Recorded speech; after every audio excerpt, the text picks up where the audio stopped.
Hello, everyone. I'm Wilder Garcia.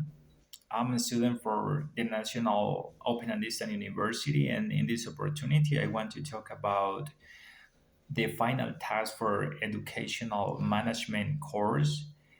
There is related about the different type of leadership that we can assume uh, in the different role in any institution.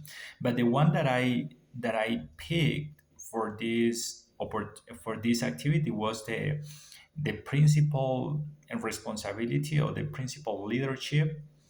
But before I start talking about the main responsibilities about the principal, I want to differentiate the concept between leadership and management.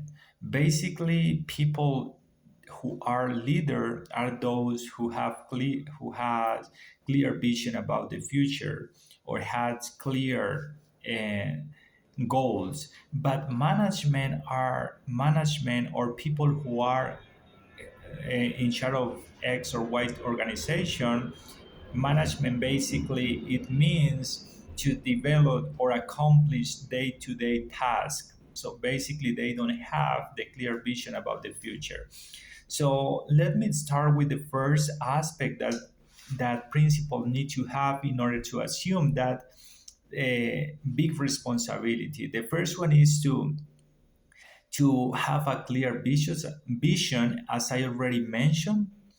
So we need to have clear set of goals in order to know where to put all our effort to make improvement. So the other aspect is the moral purpose. The values that we need to have as a principle are crucial in this kind of position. Remember that the position of leadership it doesn't make you it doesn't create a leader. Leaders are those the ones that people follow because they want to, not because they have to. So the moral purpose is important, and also we have to act with the intention of making changes in the student's life.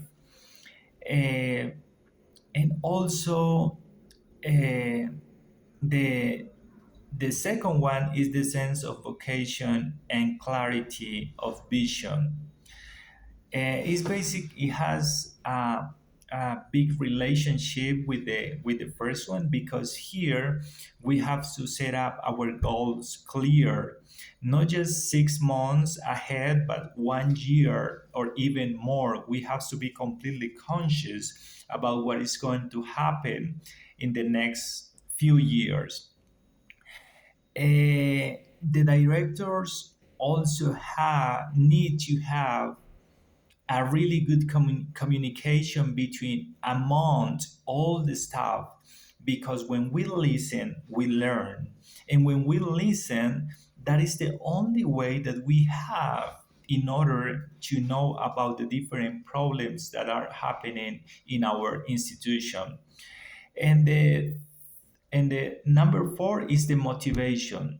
Here, the lack of motivation is the responsible when people or the students quit the process. When they are motivated, we need to look for different ways to integrate the learning process with different activities that motivate them in order to make the process a little bit more enjoyable.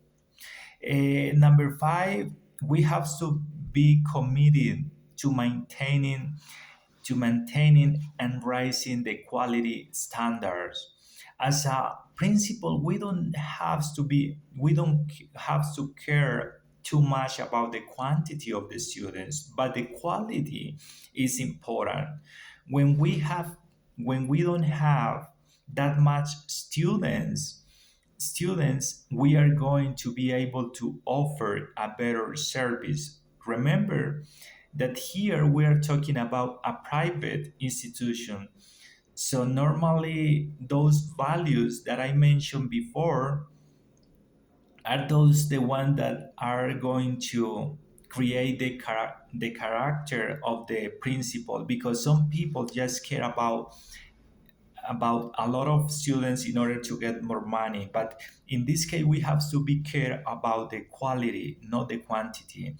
And the last one is the continuous improvement and adjustment. We have to life change every single minute, so we have to be open mind in order to receive all of those changes in the best way. For instance, the implementation of modern teaching techniques through the technology are important in order to create a good educational environment. So basically, in order to be a principal, we need to integrate the different type of leadership, because just one single type of leadership is not enough. Even the autocratic leadership is going to function in the best way if we integrate it with the transformational leadership, with the participative leadership, the servant leadership, because the main purpose for us to be in the position leadership is to serve others. So that was my presentation. Thank you so much. Have a good one.